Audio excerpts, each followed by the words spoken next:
قل يا عبادي الذين أسرفوا على أنفسهم لا تقنطوا من رحمة الله. Inilah dosa terbesar yang dilakukan oleh sebagian orang di bulan Muharram, yaitu takut sial dengan bulan Muharram, atau mereka sebut juga bulan Sura. Mereka anggap ini bulan mendatangkan kesialan, nggak boleh melakukan hajat-hajat besar di bulan ini. Maka ini adalah kesyirikan. Di dalam hadis yang diriwayatkan Imam Ahmad dari sahabat yang mulia Abdullah bin Umar radhiyallahu anhuma, Rasulullah sallallahu alaihi wasallam menegaskan, "Man raddathu at-tiyaratu an hajatihi faqad asyrak." Barang siapa yang dihalangi oleh takut sial untuk melakukan hajatnya, maka dia telah berbuat kesyirikan. Dia telah berbuat dosa syirik. Kenapa syirik, jemaah sekalian? Karena dua sebab. Yang pertama, dia telah meyakini selain Allah bisa menentukan sebuah kemanfaatan atau keberuntungan, atau sebaliknya menimpakan sebuah bahaya atau kesialan. Padahal hanya Allah yang bisa. Nggak ada yang bisa menentukan hari-hari tertentu, angka-angka tertentu, bulan-bulan tertentu sebagai bulan beruntung atau bulan sial. Hanya Allah yang bisa menentukannya. Maka di situ letak kesyirikannya. Yang kedua, ketika hatinya bergantung kepada hari-hari, angka-angka dan bulan-bulan tersebut, tidak lagi bergantung kepada Allah, tidak lagi bergantung kepada Allah Azza wa Jalla. Iya, jadi yang pertama syirik dalam rububiyah, yang kedua syirik dalam uluhiyah, yaitu dalam ibadah hati. Ibadah hati apa namanya itu? Ibadah hati apa namanya? Bergantung kepada Allah. Tawakal. Wa 'alallahi fatawakkalu in kuntum mu'minin. Dan hendaklah hanya kepada Allah kalian bertawakal kalau kalian benar-benar beriman. Jadi tawakal itu ibadah, ibadah hati. Hati bergantung kepada Allah, sepanjang selama hati kita bergantung kepada Allah, selama itu dicatat pahala. Maka ketika hati kita bergantung kepada hari-hari yang kita anggap beruntung, atau hari-hari kita takuti karena bisa mendatangkan sial, begitu pula benda-benda, jimat-jimat, maka kita berarti telah mempersekutukan Allah Azza wa Jalla. Inilah dosa terbesar yang terjadi di bulan ini karena syirik. Tapi apakah itu syirik besar atau syirik kecil? Jawabannya tergantung keyakinan. Kalau mereka meyakini bulan itu sendiri atau angka-angka itu sendiri, seperti angka 13 yang bisa mendatangkan kesialan dengan sendirinya, bukan Allah, maka itu adalah syirik besar. Syirik besar menyebabkan pelakunya murtad, keluar dari Islam. Tapi kalau mereka meyakini itu hanyalah sebab, dan Allah yang menentukan, menakdirkan adanya keberuntungan atau kesialan, maka itu adalah syirik kecil. Kenapa syirik kecil? Sebab seakan-akan mereka bersekutu bersama Allah dalam menentukan sesuatu sebagai sebab keberuntungan atau kesialan. Iya. Dan syirik kecil bukan berarti dosanya kecil. Syirik kecil adalah dosa terbesar setelah syirik besar. Baik, ini jemaah sekalian yang keempat. Yang kelima, ngalap berkah dari kotoran kerbau bule. Ini ada, mereka lakukan di bulan Muharram ini. Entah tanggal berapa, nggak usah cari tahu, jangan ikutan. Dan juga ngalap berkah dari benda-benda yang mereka anggap keramat. Apa hukumnya? Termasuk syirik. Sebagaimana dalam hadis yang diriwayatkan Imam At-Tirmidzi dari sahabat yang mulia Abu Waqid Al-Laythi radhiyallahu anhu, Al-Harith bin Auf. Beliau menceritakan sebuah potongan peristiwa dalam perang Hunain.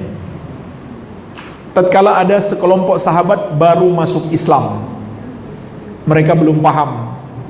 Tatkala mereka melihat orang-orang musyrik cari berkah dari sebuah pohon, maka mereka pun minta, "Ya Rasulullah, tolong tetapkan untuk kami sebuah pohon untuk mencari berkah."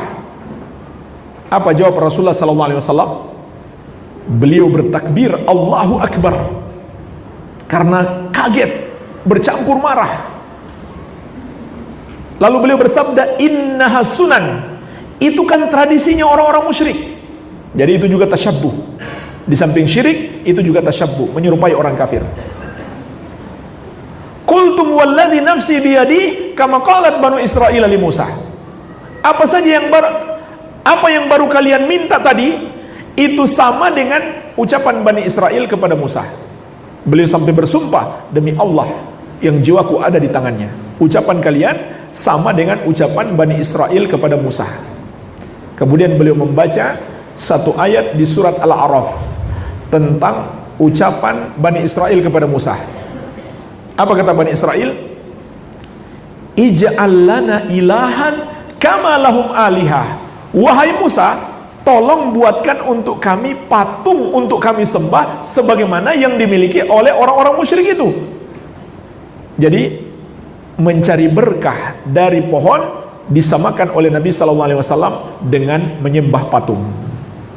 Nabi yang mengatakan itu sama, artinya sama-sama syirik. Maka Musa mengatakan, qala innakum qaumun tajhalun. Sesungguhnya kalian memang orang-orang bodoh. Perhatikanlah jemaah sekalian, kebodohan itulah yang menyebabkan manusia terjerumus dalam kesyirikan karena tidak mempelajari ilmu tauhid. Iya. Jadi hadis ini jelas, mencari berkah dari benda-benda, sama saja pepohonan, batu-batuan, apapun itu yang dianggap keramat bisa memberikan berkah atau bertuah, itu adalah kesyirikan.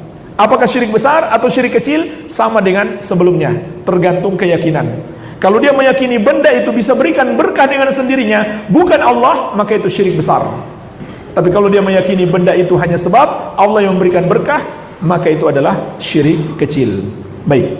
Kemudian yang keenam, upacara sesajen. Upacara sesajen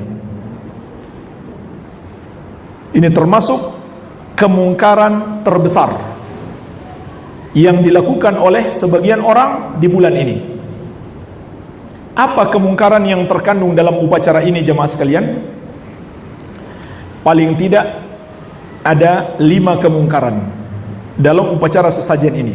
Nah, sebagian orang di bulan Muharram mereka bikin upacara sesajen, ritual tertentu. Ada 5 kemungkaran. Yang pertama, dan ini yang paling parah, mengagungkan setan. Siapa setan yang mereka agungkan? Bahkan mereka namakan dia adalah ratu,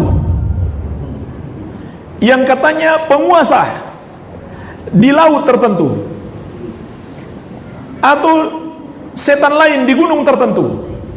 Kepadanya lah mereka persembahkan upacara tersebut. Ini yang pertama, mengagungkan setan. Subhanallah, setan yang seharusnya dimusuhi diagungkan.